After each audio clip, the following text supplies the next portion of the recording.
Hey guys, good afternoon. In this workshop, I'm going to be talking about two more banks. दोनों large banks है, HDFC bank and Kotak Mahindra bank.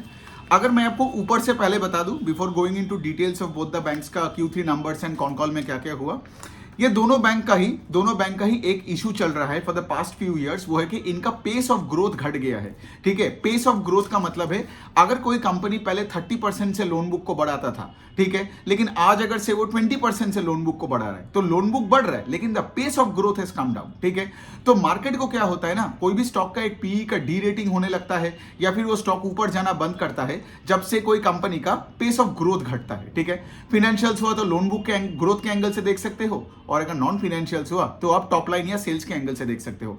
तो HDFC bank के बारे में पहले बात करते हैं. इसी एंगल से अगर आप चालू करोगे तो 2017-18 में जब मैंने पहले बार आई थिंक 2016-17 में जब मैं एचडीएफसी बैंक में मैं पहले इन्वेस्टर भी हुआ करता था इस बैंक का, एंड ऑफ कोर्स लाइक जब मैं ट्रैक करना चालू किया था तो वो 23-25% से ग्रो करता था. लेकिन आज अगर आप देखोगे एचडीएफसी लिमिटेड के साथ जब मर्ज कर लिया तो ये जो मर्ज्ड बुक है, तो मैनेजमेंट ने खुद आके बोला ये मर्ज बुक जो आई थिंक 23-24 लाख करोड़ का हो गया है अगर आप इनका टोटल लोन बुक का साइज देखोगे. ठीक है, तो ये merge book is very difficult to grow beyond 16-17%. तो आई थिंक Q2 के कॉन कॉल में मैनेजमेंट ने यही बताया था. तो यहां भी अगर आप देखोगे Q3 में over Q2 the loan book grew 4.9% के आसपास. ठीक है, YOY we cannot compare because last year में ये मर्जर हुआ नहीं था. Correct, so merged versus unmerged entity का अगर आप कंपैरिजन करोगे तो सेंस नहीं आएगा. दूसरे साइड में अगर आप देखोगे, जैसे मैंने बताया कि लाइक एचडीएफसी बैंक का एक तो पेस ऑफ लोन बुक घट गया, दूसरे साइड पे उनका निम्स या मार्जिन्स भी घट गया. अब सोचो ये क्यों हुआ है, ध्यान से सोचिए. जब एचडीएफसी लिमिटेड एचडीएफसी बैंक के साथ मर्ज हुआ तो उनका तो non CASA part of liability बढ़ गया. करेक्ट, नॉन कासा पार्ट मतलब क्या, अब देखिए कासा क्या है, current account savings account. Correct, अब current account and savings account सिर्फ बैंक्स को मतलब बैंक्स ले सकते हैं, कासा फ्रेंचाइज बैंक्स का ही हो सकता है.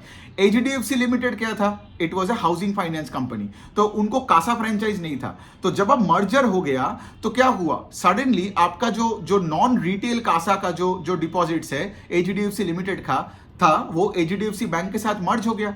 As a result of which क्या हुआ, the cost of borrowing went up यहां पे एक साइड में, right, the cost of borrowing of the entire entity went up.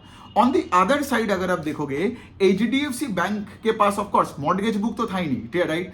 So the non mortgage book क्या क्या था एचडीएफसी बैंक के पास, कॉर्पोरेट हो, SME, MSME, credit card, personal loan, auto loan and all that. So those books had a yield का मतलब है जिस रेट से आप लेंड करते हो, commercial vehicle, so on and so fourth, commercial banking भी हो गया, तो यहां पे यील्ड ज्यादा हुआ करता था. करेक्ट, अभी क्या हुआ, मर्ज क्या हो गया, मर्ज हुआ एचडीएफसी लिमिटेड का होम लोन का बुक. अब एचडीएफसी लिमिटेड अफोर्डेबल हाउसिंग में था नहीं, वो कहां पे था, प्रीमियम और मिडिल मतलब मिड टायर हाउसिंग पे वो लोग लेंड करता था. तो यहां पे यील्ड का भी ओवरऑल लेवल पे एक प्रेशर आया. करेक्ट, बिकॉज आप अगर पहले लेट से 20% से अपनी यील्ड था, 20 नहीं है एचडीएफसी बैंक का, मैं एक एग्जांपल दे रहा हूं, अब जब ये होम लोन का पार्ट ऐड हो गया तो ये नेट यील्ड लेट से कम हो गया, अभी 17% हो गया. मैं सिर्फ एग्जांपल के तौर पे बता रहा हूं. ठीक है, सो इसका क्या मतलब, एक तरफ कॉस्ट ऑफ बोरोइंग बढ़ा, दूसरे साइड में आपका यील्ड पे कंप्रेशन आ गया. इसका मतलब क्या, आपका नेट इंटरेस्ट मार्जिन भी घट गया. तो एचडीएफसी बैंक का बिफोर द मर्जर तो अगर आप देखोगे वो 4.1-4.2% के आसपास था उनका निम्स, लेकिन अभी मर्जर के बाद वो निम्स भी घट के 3.5% हो गया. और मैनेजमेंट कॉन कॉल में कभी जब उनको पूछा जाता है ना कि निम्स कब 4% होगा तो कोई क्लैरिटी के साथ बात नहीं कर पाता है. So again having said that, loan book का पेस ऑफ ग्रोथ घट गया, निम्स का यहां पे कंप्रेशन हो गया, और अगर आप बैंक का टोटल आरओई भी देखोगे वो कुछ 15% के आसपास है. तो कुछ हाँ, ऑफ कोर्स आई अंडरस्टैंड ये बैंक्स है, बैंक्स के लिए आरओई 20% के ऊपर करना डिफिकल्ट है, मतलब आरओई भी 15%, ग्रोथ भी 15%. ठीक है, तो कुछ खास बात नहीं है एचडीएफसी बैंक में, इसीलिए आप देख रहे होंगे ये स्टॉक कुछ करता नहीं है, एक रीजन होता है. ठीक है, और जब ये स्टॉक सस्ता दिखता है ना, आप हमेशा ये मत सोचो कि सस्ता है तो चलो ले लो, ये सब रीजन से बाय विच वो स्टॉक थोड़ा सस्ता हो रहा है. प्राइस टू बुक इतना कम क्यों है, राइट, बिकॉज जब ये बैंक 25% से ग्रो करता था और इनका नीम 4.5% था, तब ये प्राइस टू बुक ऑफ 4 में हुआ करता था. डिमांड था उस स्टॉक के पीछे बिकॉज ग्रोथ था. लेकिन अभी क्या है, पेस ऑफ ग्रोथ घट गया है, निम्स घट गया है, तो अभी स्टॉक भी सस्ता ही लग रहा है. तो कभी भी सस्ता जो स्टॉक होता है ना, हम क्या करते हैं, रिटेल इन्वेस्टर यूं छलांग लगा के उसको ले लेते हैं, लेकिन ये कभी नहीं पूछते कि वो सस्ता क्यों है. चलो अभी आपको पता चल गया. दूसरे साइड में अगर आप देखोगे एचडीएफसी बैंक कोविड से पहले भी अपने कॉर्पोरेट बुक में ज्यादा फोकस किया था, ठीक है, लेकिन कॉर्पोरेट बुक में अगर आप देखोगे कि रिटेल बुक से कमी यील्ड में आप लेंड करते हो तो उनका भी निम्स वहां से ही घटने लग गया था, ठीक है। लेकिन आज बैंक को समझ में आ गया कि निम्स को अगर उनको बढ़ा के 4% के आसपास लेके जाना है तो अनसिक्योर्ड रिटेल ही उनका एक सहारा है, करेक्ट। तो अभी मैनेजमेंट क्या बोला कॉन कॉल में Q3 में कि लाइक हम अनसिक्योर्ड लेंडिंग में बहुत ज्यादा फोकस कर रहे हैं, मतलब यहां पे personal loan, credit card, so on and so fourth, ठीक है। सो यही बन गया बात। अब देखिए, अब अगेन 8000 के ऊपर ब्रांचेस हो गया। I think the branches went up by 12% YOY। Branch के पेस ऑफ ग्रोथ से भी आपको समझ में आ सकता है कि आगे का लोन बुक का पेस ऑफ ग्रोथ का एक आइडिया मिलेगा आपको, आइडिया, ठीक है। मतलब आज अगर एचडीएफसी बैंक का ब्रांचेस ग्रो करता 25-30% से तो आपको पता चल जाता है कि लोन बुक का पेस ऑफ ग्रोथ वैसे हो सकता है, लेकिन 10-12% है। लेकिन आप क्या ब्लेम करोगे इनको, क्योंकि इनका तो है ही मतलब 10-12%, मतलब सॉरी इनका है ही 8000 ब्रांचेस, लोन बुक है 24 लाख करोड़, तो इनका ग्रोथ घटना इतना प्रॉब्लमेटिक भी नहीं है। ये मतलब लॉ ऑफ नेचर की तरह है, इतना बड़ा साइज हो गया तो पेस ऑफ ग्रोथ घटता ही जाएगा।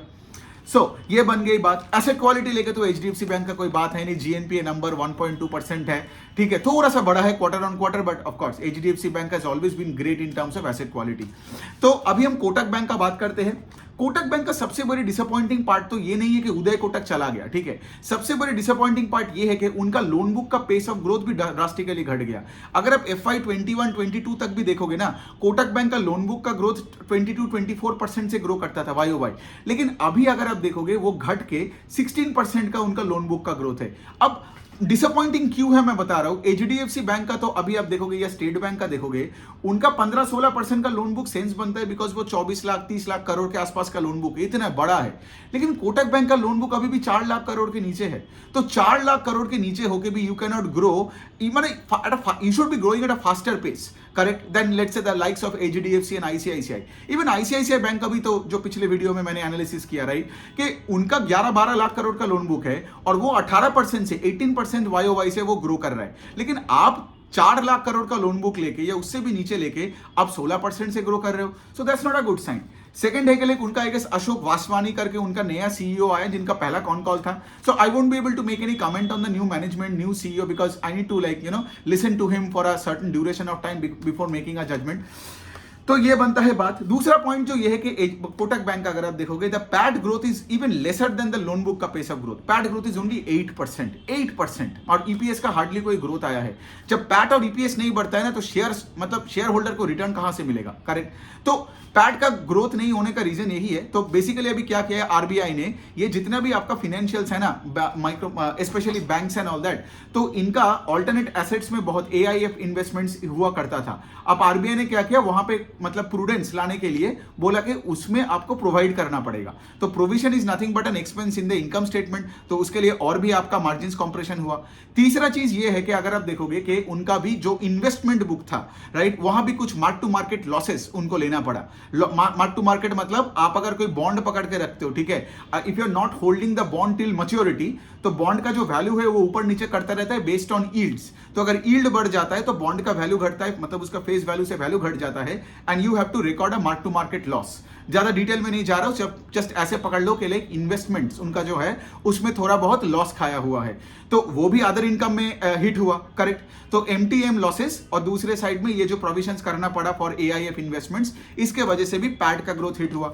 एक और चीज, ऑफ कोर्स अगर आपका पैट हिट होता है तो ROE भी हिट होता है, ROA भी हिट होता है। तो इनका ROE का नंबर अगर आप देखोगे for the bank level, that's less than 14%।